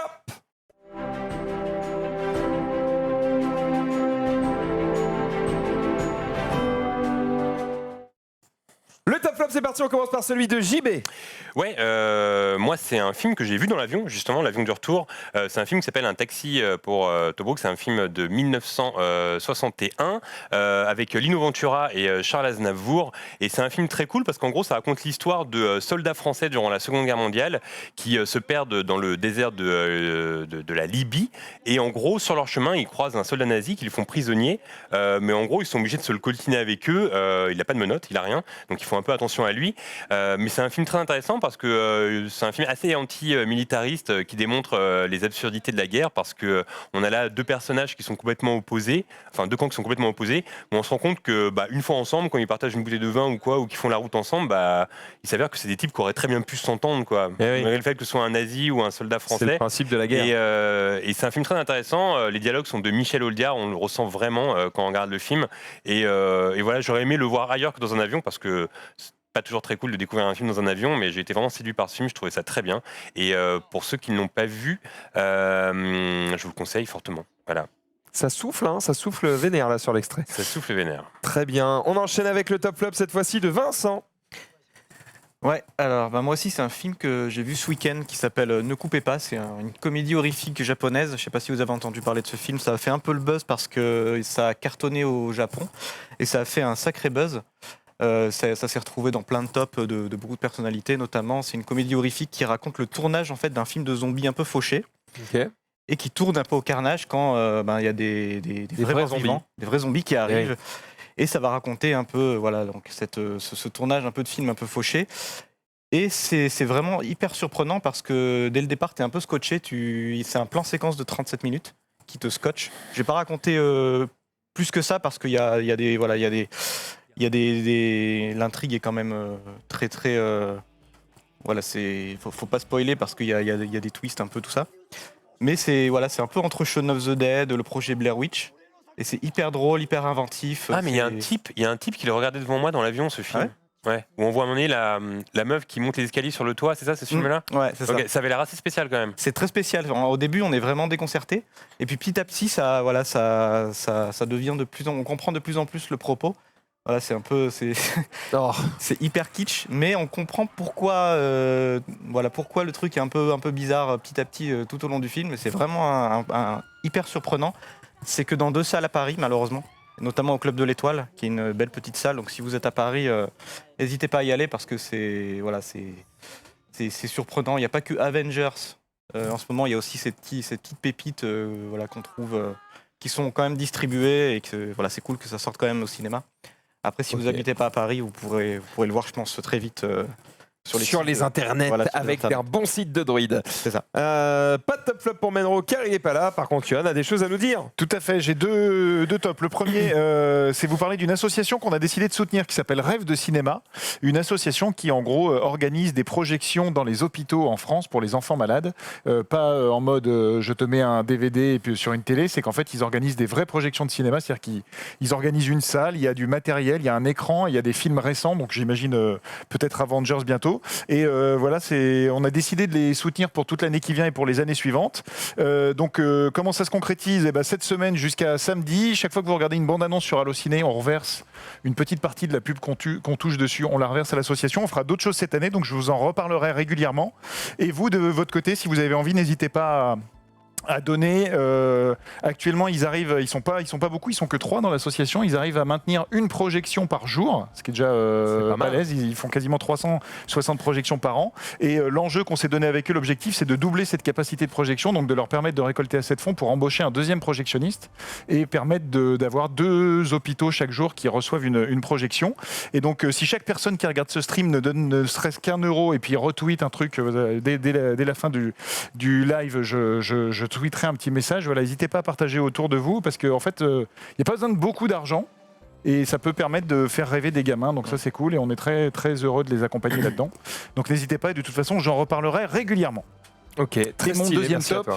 C'est JB en avait parlé depuis la fin d'année dernière et en fait on n'a pas pu en parler la semaine dernière puisqu'il n'y avait pas d'émission, mais la sortie de 90s, de Jonah Hill, qui à mon avis va pas rester très longtemps en salle parce que Avengers et compagnie et tout ça, mais si vous avez l'occasion de le voir, c'est le quotidien de ce petit gamin pendant un été à Los Angeles dans les années 90 qui va se lier d'amitié avec une bande de skateurs un peu plus âgés que lui, et c'est un film qui est vraiment solaire et moi c'est vraiment un de mes coups de cœur de l'année. Ce gamin là qu'on voit est vraiment incroyable. Tous les autres gamins du film sont incroyables. Donc voilà, n'hésitez pas à le regarder. C'est une vraie chronique des années 90. On a l'impression que ça a été tourné dans les années 90. C'est vraiment très chouette. Et surtout, moi, j'avais eu la chance donc de le voir à Montréal l'année dernière. Je l'avais placé dans mon top 2018 sur la chaîne. Je crois à la 4e ou 3e place. J'avais été un peu subjugué par ce film parce que il est intéressant dans la mesure où il raconte cette période charnière dans la vie d'un enfant adolescent, où on se forge une personnalité, en fait. Tu cherches un modèle. Il y a toujours une période de notre vie où on ne sait pas vraiment ce qu'on est, ce vers quoi on va aller. Et là, ça suit la vie de ce jeune homme qui décide de prendre un chemin qui va le guider toute sa vie, on imagine. Et c'est très bien interprété, c'est surtout très bien reconstitué. Comme a dit Yohan, on sent les années 90. Le personnage du grand frère, on voit le petit, mais le personnage du grand frère est très intéressant incroyable, aussi. Ce personnage. Et la musique est très cool, les vêtements sont cool, tout est cool. Moi, j'avais peur que ce soit une sorte de sous Larry Clark, mais en fait, pas du tout. Jonah Hill a vraiment su créer son propre film et j'ai trouvé ça génial. Ça me donne envie de le revoir. Voilà. Très bien. Bon, et on vous en parlait sacrément bien. Ça donne envie d'aller voir ça. Effectivement, eh bien, on va peut-être jouer quand même pour se détendre un petit peu avant de lancer le récap. On va jouer. Jingle jeu. Quel est le jeu qu'on va... Un nouveau jeu. Un nouveau jeu. J'ai jingle. Un nouveau jeu avec un nouveau nom. On en parle après. Jingle.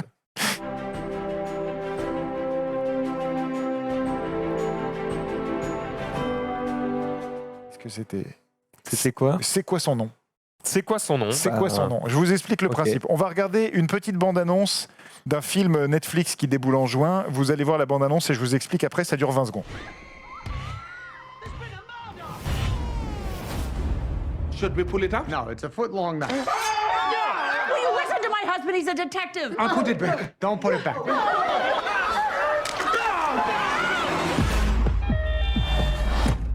My name is Inspector Laurent Delacroix. I will now summon you for questioning. Why is that smoke ring so good? How did he do that? Très Danny surprenant. Boone joue donc avec Adam Sandler et Jennifer Aniston. Et comme vous l'avez vu, il a un nom qui n'existe pas. Monsieur Moi, je veux Delacroix. surtout Jennifer Aniston qui joue dans un truc Netflix alors qu'elle vient de faire la com pour le truc Apple. C'est vrai. Tout à fait. Voilà. Tout à fait. Je vous ai donc préparé un petit jeu. J'ai récupéré 7 acteurs français qui ont joué dans des films américains. Et je vais vous donner le nom d'un personnage. Et donc, parce que les Français ont toujours des noms à la con dans les films américains. Et il faut Comment il retrouver s'appelle dans le film le personnage. Donc lui s'appelle Laurent Delacroix, évidemment. Maintenant, vous allez voir la petite frise que je vous ai préparée. Voilà. Alors, il faut tout petit peu la dézoomer. Voilà. Encore, je crois qu'il y en a 7 normalement. Voilà. Et je vais vous donner un premier nom et vous allez me dire, selon vous, c'est qui au sein de cette frise. Un personnage qui s'appelle Christophe Bouchard. Je sais, c'est Omar Sy. Toi, tu dirais Omar Sy ? Ah ouais? Moi, j'aurais dit Jean Dujardin. Christophe Bouchard, ouais, Jean Dujardin. Et non, c'était Omar Sy dans le film Inferno. Ok. Voilà Christophe Bouchard. Donc on va éliminer Christophe Bouchard de notre petite frise. Hop. Il est bien fait. Il est bien fait ce jeu. Oh là là. On dirait Marc Ruffalo, le troisième. Philippe Rocher. Celui tout à droite. Philippe Rocher. Donc toi, tu dis Christophe Lambert. C'est Christophe Lambert. Ouais, c'est Christophe Lambert, tout à fait. Ah ouais. Philippe C'est Christophe Rocher, le troisième, tiens. Non. Je sais pas qui c'est. Très bien. François Truffaut. Philippe Rocher, il me semble que c'est Truffaut, mais je suis pas sûr. Toi, tu dis Truffaut, allez, ouais, Truffaut aussi. Et non, c'était Jean Reno dans Godzilla. Oh putain. Philippe, il est accompagné de plein de Philippe. C'est marrant parce que ce matin, j'ai revu la scène où il mange du chewing-gum dans Godzilla pour paraître américain. Et... Ah oui, voilà. Si je vous dis Bastien Moreau, ils ont vraiment des noms qui Ils ont vraiment les noms. Pierre Dupont. José Garcia. Toi, tu dirais José Garcia. José Garcia. Moreau. Non, Bastien Moreau, c'est le. Jean Dujardin. C'est Christophe Lambert, je pense. Ouais, t'as bon, c'était Christophe Lambert. Dans la série. Ouais, dans la série Blacklist, saison 6. Il est méconnaissable, c'est fou. Ouais. Ah, il a pris cher. Si je vous dis maintenant Guy Lacombe. Guy Lacombe. Guy Lacombe. Jean Dujardin. J'ai le plus de chances de ne pas me gourer en ne changeant jamais. Parce que Guy Lacombe, c'est un entraîneur de foot qui maîtrise un peu le football. Lyonnais, je crois, c'est ça Comment C'est un Lyonnais, je crois. C'est l'ancien entraîneur du PSG de Sochaux. Et, Ah, du coup, ça doit être le troisième ou. Non, mais en fait, ou le je dernier. crois que le seul que je connais, c'est Truffaut dans Rencontre. Mais je pense que c'est les Truffaut. Ouais, peut-être. C'est ça. Peut-être C'est Truffaut. ça. Donc Ouais, Steven Spielberg, c'est le nom qui est le moins ridicule jusque-là. Guy Lacombe, tu peux t'appeler Guy Lacombe. Parce que, Philippe Bouchard. hein, voilà. Mon oncle s'appelle comme ça. Le prochain, je l'aime bien. Il s'appelle Jean-Claude Clermont. Ça n'existe pas, ce nom. Jean Dujardin. Toi, tu dis Jean-Claude Dujardin. Clermont, tout à droite. Je crois que tu dis Vincent Cassel. Vincent Cassel, ouais. Je crois aussi que c'est le personnage de Dujardin dans. Ouais, c'était Jean Dujardin dans Ouais. Monument Men de Georges Clooney. Jean-Claude Clermont. Donc là, ça devient de plus en plus facile parce qu'il en reste peu. Si je vous dis Étienne Forcier. Garcia. Étienne. Étienne Forcier. Ouais, j'avoue, Garcia. Eh oui, c'est José Garcia dans Insaisissable. Et on finit. Est-ce que vous vous souvenez du nom de. Pas du tout. Dans Oceans, c'était François Toulour. Toulour. Ouais, Oh là là. François Toulour. J'ai apparaissé dans Ocean 12. D'ailleurs, si ça te fait rire, les noms français comme ça, tous les films de Van Damme, il a toujours des noms de français clichés, dans tous ses films. Et donc, Laurent Delacroix rejoint cette fabuleuse liste. Et j'avais noté aussi pour les comédiennes, je vous en ai amené 3. On va pas jouer avec, mais il y avait, alors si on peut les faire apparaître, donc voilà, Laurent Delacroix.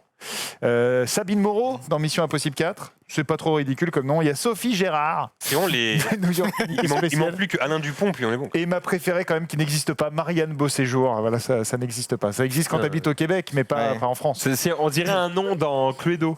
C'est Marianne Beauséjour. Donc je vous referai ce jeu. Donc là c'était un peu décalé, mais sinon je vous referai ce jeu sans doute avec prendre la filmo d'un mec et retrouver le nom de ses personnages. Ah, c'est pas mal. C'est pas mal ça. Grande idée. Et voilà. Donc, il je vous est le referai. fort. Ça s'appelle C'est quoi son nom? Très bien. Bah, merci à toi en tout cas pour ce petit jeu qui est fort amusant. Malheureusement, le temps se fait court, mais on va quand même parler des sorties de la semaine. Ah oui.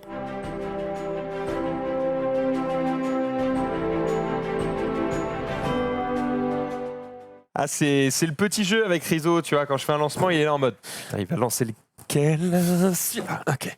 Allez, les sorties de la semaine, on va commencer par Coming Out. Ouais, Coming Out, alors qu'il va pas sortir dans beaucoup de salles, j'en ai peur, mais c'est un film que j'ai trouvé très chouette, qui dure à peine 1 heure. En gros, le réalisateur Denis Parot, qui est monteur et documentariste, est allé sur Internet et a fait le tour de tous les jeunes gens ou jeunes femmes qui ont fait un coming out en vidéo pour se filmer, pour immortaliser ce moment où ils font une espèce de saut dans l'inconnu, où leur vie va complètement changer, où ils vont annoncer à leurs parents leur orientation sexuelle.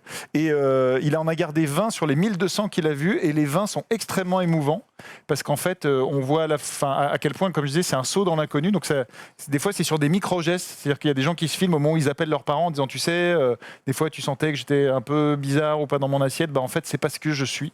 Et en fait, on voit les gens qui ont peur d'être rejetés ou machin, et donc c'est extrêmement touchant.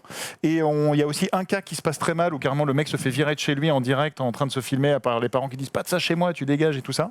Et pour des gens qui sont hétéros et qui des fois peut-être avaient on avait on avait tendance à se dire que coming out c'est un peu la même chose pour tout le monde, mais on se rend compte qu'il y a un coming out par personne presque, et qu'en fait personne ne le vit de la même manière. Personne le vit de la même manière, et de la même manière c'est extrêmement touchant. C'est à quelle époque? Parce qu'il y a aussi personne ne le vit de la même manière, et on ne le vit pas de la même manière selon l'année auquelle on le fait. Faire un coming out aujourd'hui, je pense que c'est pas pareil que de faire un coming out il y a 20 ans. En tout cas, comme il a ramassé tout ça sur YouTube, c'est plutôt récent. D'accord. Et il a évidemment demandé l'autorisation à tous ces gens-là, et la manière dont c'est monté, dont c'est orchestré, est à la fois plein d'espoir, plein d'humanité et tout ça, et c'est très chouette, et c'est bien de se dire que en 2019, les gens ont le droit d'être ce qu'ils sont, et ça prouve aussi qu'être homosexuel, où il y a aussi des coming out transsexuels, c'est pas un choix, c'est ce qu'on est.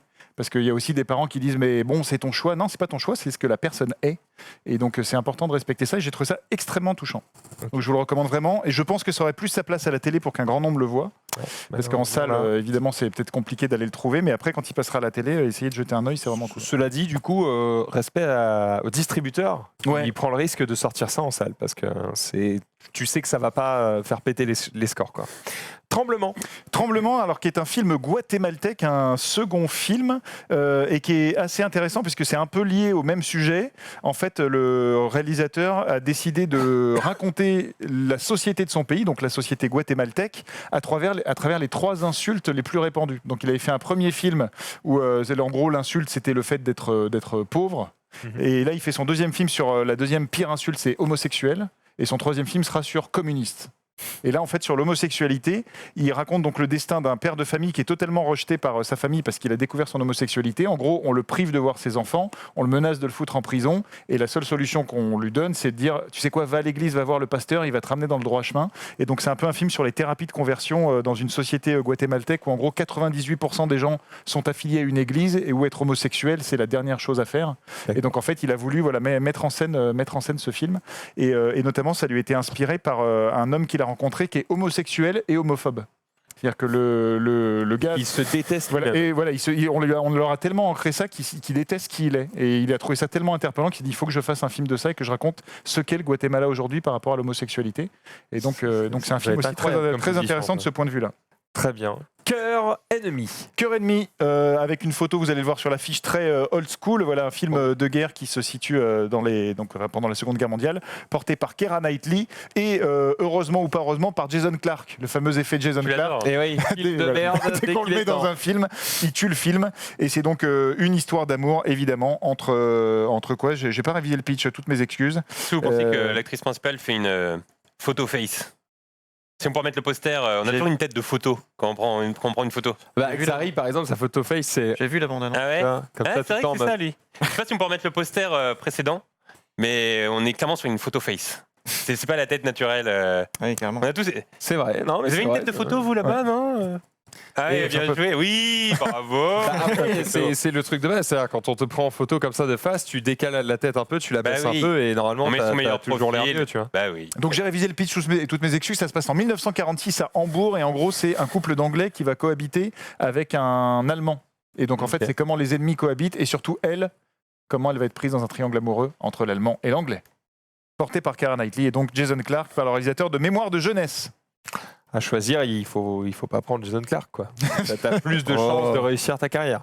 Voilà.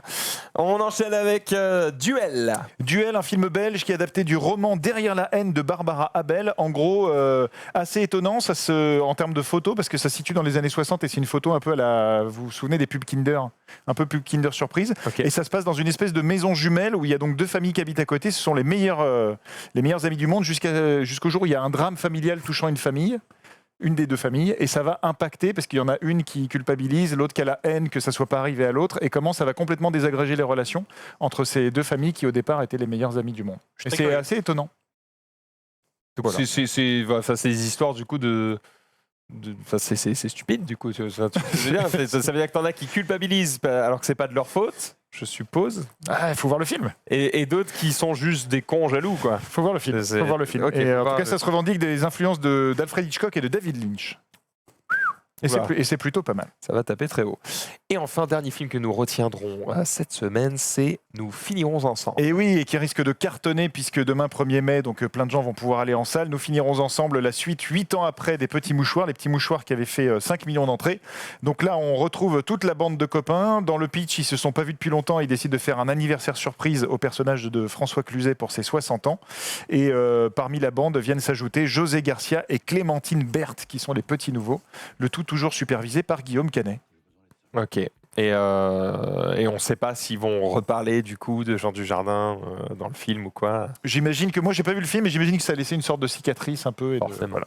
Très bien. Eh ben on verra ça. Ça sort du coup demain au cinéma et ça va forcément faire des tonnes et des tonnes d'entrées parce que je pense qu'une bonne partie des gens qui vont voir ce film, c'est peut-être pas le public qui va voir Avengers, quoi. Donc exactement. Il va pas vraiment avoir d'ombre de la part de Marvel. On a fait le tour des sorties de la semaine. Est-ce qu'on se termine avec un petit jeu, le Mur des légendes de notre cher JD ? En retard, on va essayer de découvrir un petit film, d'accord ? Allez. Pour le phénomène. On fait quand même le jingle. Allez.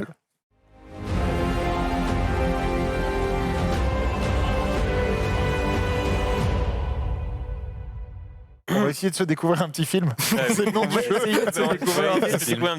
La dernière fois, Johan avait été impressionnant. On s'en souvient. Sur le plateau, la fois d'avant et la fois d'avant, je l'avais surnommé El Fenomeno. Ouais, mais là, c'est une énorme pression sur mes épaules. Mais du coup, j'ai vu que dans le chat, maintenant, Johan était surnommé El Fenomeno. Donc j'aimerais qu'on l'appelle El Fenomeno à chaque fois qu'elle joue parce que c'est une sensation. Ça marche. La sensation. D'ailleurs, ça pourrait être le nom de ton jeu. Pouvez-vous battre El Fenomeno ? Exactement, voilà. Je vais renommer ce jeu. Le Mur des légendes, c'est autre chose. Et surtout que le film aujourd'hui est très simple à trouver. Donc on va pouvoir avoir un phénoméno rapide. Alors, film sorti en 1993. Durée du film, 116 minutes. 116 minutes, tu vois plus, mais bon. 20th Century Fox. 20th Century Fox. Alors, dans la distribution et dans la fiche technique. C'est un petit indice que je peux donner, ça. Et un gros indice, la musique est de Howard Shore. Howard Shore qu'on adore. Howard Shore, c'est Big et plein d'autres films. Alors, 93, Howard Shore. Donc, on est sur un film quand même qui plaît à tout le monde. Hein. Alors, 20th Century Fox, budget de 25 millions de dollars. Bah oui. Budget de 25 millions de dollars. Qu'est-ce que je peux vous dire de plus ? Il est sorti le 24 novembre 93 aux États-Unis et le 9 février 94 en France. À l'intérieur de ce film, on peut trouver des acteurs comme James Cunningham qui joue un employé. Très connu. Il joue un employé. Quel enculé. Jeff Lou joue le voyeur #2, donc c'est le deuxième voyeur. Il y a deux voyeurs dans le film. Voilà, donc je vais arrêter avec les rôles secondaires. Hein, alors, on a également des acteurs qui s'appellent Polly Holiday. Et là, normalement, le phénoméno est très chaud. Ouais, normalement, putain, c'est bien en plus. Polly Holiday, non, on n'a rien. Polly Holiday, ok. Dans ce film, il y a également la présence de Lisa Jacob. Lisa Jacob, mais aussi. Attends. Oh là là, non. Non, attends. Ah, le phénoméno.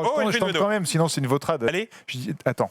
Il y a des phénoménos, putain, attends, j'essaie de remettre dans l'ordre. C'est sûr. Bien sûr de ce que tu vas faire, Johan. Je pense Madame Doubtfire. Oh non, mais il est incroyable. Non, mais il est incroyable. Non, mais c'est un phénoméno, mais je suis obligé de me lever. Non, mais c'est un phénoméno. C'est incroyable. Et je dis un truc, mais moi je sais même plus qui c'est Lisa Jacob. Incroyable. Oh là là. T'es vraiment fort, Il est mec. fort. Attends, mais c'est qui déjà Lisa Jacob ? Qu'est-ce qui t'a mis sur la voie ? C'est une des gables. C'est Howard Shore 94. Mais comment fait-il ? Comment fait-il ? C'est un Lisa Jacob, phénomène. c'est la gamine. Ben oui, mais c'est la gamine. Mais qu'est-ce que je te dis ? J'allais dire Sally Field, Pierce Brosnan et forcément Robin Williams. Il est incroyable. On peut l'applaudir, c'est le phénoméno. Voilà, c'est chaud. Bravo. C'est Voyeur 2 qui m'a mis sur le. Je le connais. On a Il bien un coupe café. sur Voyeur 2, il est incroyable. Très bien. Eh ben merci à toi pour ce petit jeu. Bravo El Phénomène. Merci à toi Vincent d'être venu sur ce plateau. Merci en régie également. On reste évidemment sur le stream puisque dans quelques instants, mes collègues vont nous rejoindre pour le récap. Restez sur le stream.fr. À tout de suite. Hello.